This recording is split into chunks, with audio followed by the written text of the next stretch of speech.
আচ্ছা, স্বপ্ন দেখতে কে না ভালোবাসে বলেন তো? ছোট থেকে বড় সবাই স্বপ্ন দেখে। কেউ জেগে জেগে স্বপ্ন দেখে, কেউ আবার ঘুমিয়ে স্বপ্ন দেখে।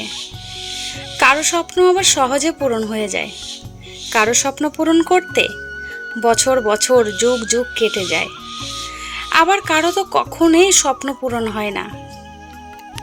আর পাঁচটা মানুষের মতো আমারও ছোটোখাটো কিছু স্বপ্ন আছে।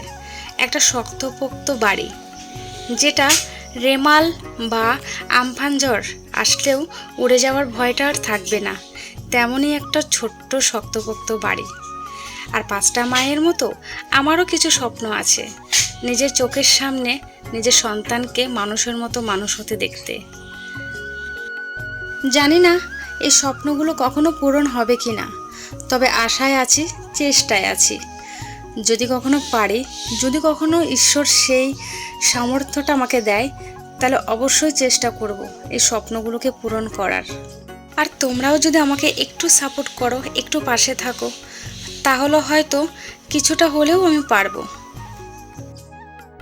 শুভ সকাল বন্ধুরা, নদিয়া জেলার ছোট্ট একটি গ্রাম থেকে আমি পূজা। তোমরা কে কোথায় থেকে আমার ব্লগটা দেখছো প্লিজ কমেন্টে জানিও। আচ্ছা, তোমরা সকলে কেমন আছো? আশা করছি সকলেই ভালো আছো, সুস্থ আছো। নতুন আরেকটি ব্লগে তোমাদেরকে সাথে নিয়ে শুরু করলাম আজকের দিনটি। তো আমার বন্ধুদের কাছে আমার অনুরোধ রইল ব্লগটা স্কিপ না করে পুরোটা দেখার। বন্ধুরা, তোমরা কিন্তু আছো, মা যদি না খাওয়ায় তোমরা তোমরা কিন্তু প্রতিবাদ করবে, তোমরা আছো, মা খাওয়াতে হবে। হ্যাঁ হ্যাঁ ঠিক আছে, আমি আইসক্রিম খাওয়াবো। বেশ কয়েকদিন ধরে ভাবছিলাম কুলেখাড়া রস করব। কারণ বাড়ির সামনে অনেকগুলো কুলেখাড়া গাছ হয়েছে, তো সেটা খাবো খাবো করে খাওয়া হচ্ছে না। আর তোমরা তো সবাই জানো কুলেখাড়ার রসটা কিন্তু শরীরের রক্তটা বাড়ায়, শরীরের রক্ত হয়। তো অনেকদিন ধরে খাওয়া হচ্ছিল, তাই আজকে ফাইনালি সেগুলো কেটে থেতো করে নিলাম। থেতো করে রসটা বের করে মেয়েকে এক গ্লাস দিলাম। তো ও তো খেতেই চাচ্ছিল না, বাচ্চা মানুষ বলো, কে বা খেতে চায়। তো ওকে কোনো রকমের লাঠি দেখিয়ে খাওয়ালাম, আর আমারও খেতে ইচ্ছে করছিল না, কিন্তু কি করব বলো। তো ও এক গ্লাস আর আমি এক গ্লাস, দুজনে কিন্তু 2 গ্লাস খেয়ে নিলাম। তা ঠিক আছে, আমি যাই এটা ধুয়ে আনি। দেখেছো বন্ধুরা মা কেমন করে? আমাকে এতক্ষণ কি কত কিছু বলো, তোমরা তো শুনলে। এখন নিজেই খাবে না বলে, এরকম করলে হয়? ভালো কিছু তুমি নিজেও তো খেতে চাও না, বলো আমাকে তুমি জ্ঞান দিলে। বলো ভালো কিছু নিজে খাও, তুমি খাও না তো আমাকে এত কিছু বললে কেন? তুমি তো ছোট। ছোট হলেও তুমিও তো মানুষ, আমিও মানুষ। নিজে খাবার না, আমাকে জ্ঞান দাও। হ্যাঁ, সে ভালো জিনিস বুঝেছ? খুব বুড়ো হয়ে গেছে, একদম পাকা পাকা কথা বলো খালি। এবারে দেখো, সকালবেলা মেয়ে আজকে একটু বায়না করছে একটু চা করার জন্য। তো চা তো আমি বা ও আমরা মানে তেমন খাই না, আমি তো একদমই খাই না। একটু যদি লিকার চা হয় লেবু দিয়ে আদা দিয়ে তাহলে খাই, না হলে খাই না। তো সেটা আবার শীতকালে, গরমকালে একদম খুব কম, মাঝে মাঝে। তো মেয়েকে একটু দুধ দিয়ে, একটু গুঁড়ো দুধ দিয়ে চা করে দিলাম। ও একটু খেতে ভালোবাসে, তো সবসময় তো ভয়ে বলে না, মাঝে মধ্যে ওকে চাটা করে দিই। আর চানাচুর আনা হয়েছিল আর আগের দিন বাজার থেকে, সেটা কিন্তু কাটা হয় না, তো সেটা কেটে কৌটোর মধ্যে ঢেলে রাখলাম। আর সকালে আজকে একটু মুড়ি চা খেয়ে নেব। তো ওকে তো মুড়ি আর চা দিলাম, আর আমি শুধু চানাচুর মুড়িটা নিলাম আর কি। তো চলো সকালে খাওয়া দাওয়া করি, তারপর আবার বাকি কাজ। এদিকে দেখো, স্নান করে কিন্তু ঠাকুর পুজোটাও দিয়ে দিয়েছি। আর অপর্ণা চলে গেছে টিউশন পড়তে।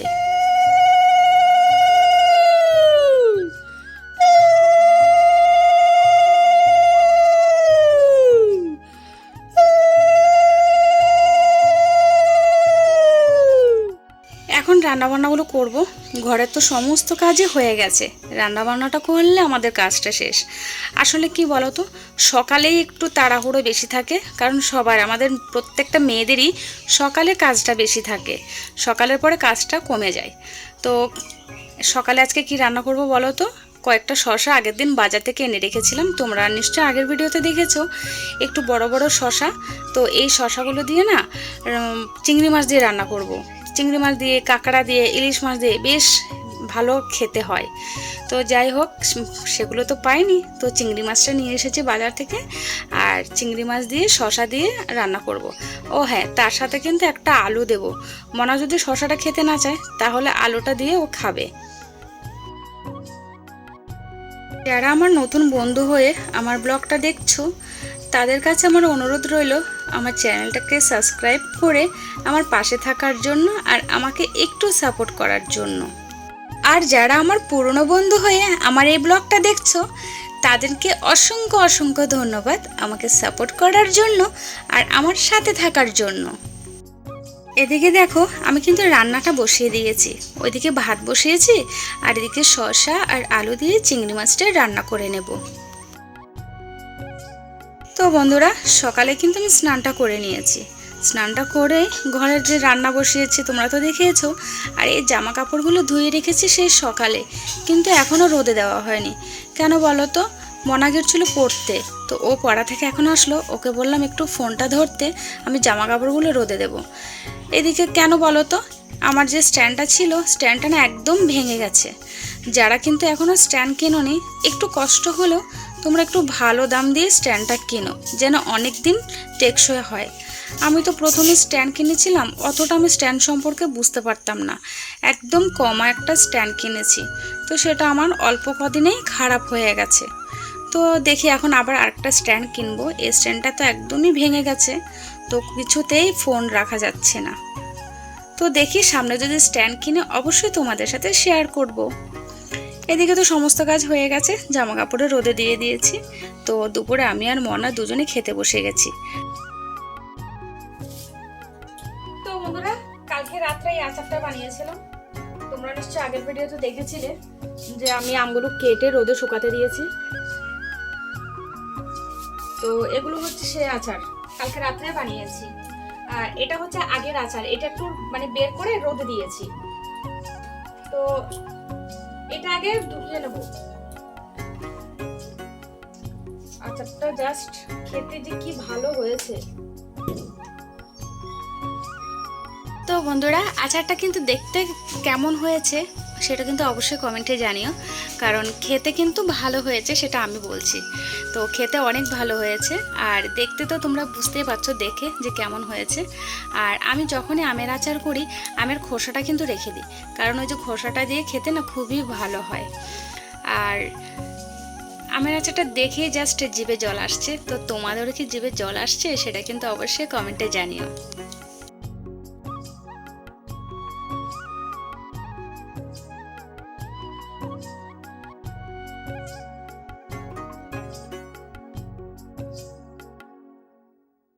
গাছে না দুটো বড় বড় কুমড়ো হয়েছে। তো এই কুমড়োগুলি কি করব বলো তো? আমরা তো তেমন কুমড়ো খাই না, আর কুমড়ো খেতে একদমই ভালো লাগে না। তাই ভেবেছি গুরুদেবের আশ্রমে গিয়ে কুমড়ো দুটো দিয়ে আসবো। তো এই জন্য কুমড়ো দুটো ব্যাগের মধ্যে ভরে নিলাম, দিয়ে আমি আর মেয়ে দুজনে কিন্তু যাবে গুরুদেবের আশ্রমে সাইকেল চালিয়ে। তো যদি পারি তোমাদের সাথে শেয়ার করব, আর না পারলে তো শেয়ার করতে পারবো না। তো চলো, বিকালে কিন্তু শর্ট ভিডিও টিডিও সব কিছু বানিয়ে একদম রেডি করে এখন আমি আর মেয়ে চললাম। সন্ধ্যায় একদম বাড়ি এসে মনা সন্ধ্যাবাতি দিয়ে দিয়েছে। আর দুপুরবেলার জামা কাপড়গুলো রোদের থেকে এনে রেখেছিলাম, তো সেগুলো আলাদা আলাদা করে যেটা যেখানকার সেটা সেখানে গুছিয়ে রেখে দেব।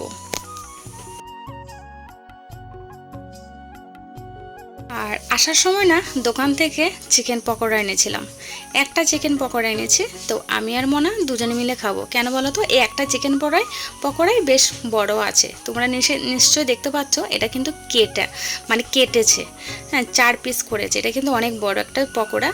তো চিকেন পকোড়াটা কিন্তু খেতে বেশ ভালো লাগে। যেহেতু আমাদের বাড়ি থেকে দূরে, তা আনাও হয় না, খাওয়া হয় না। তো আজকে দেখে যেহেতু আশ্রমে গেছিলাম, তার ওখান থেকে আসার পথে এই দোকানটা পড়ে, তো ওখান থেকে নিয়ে এসেছিলাম।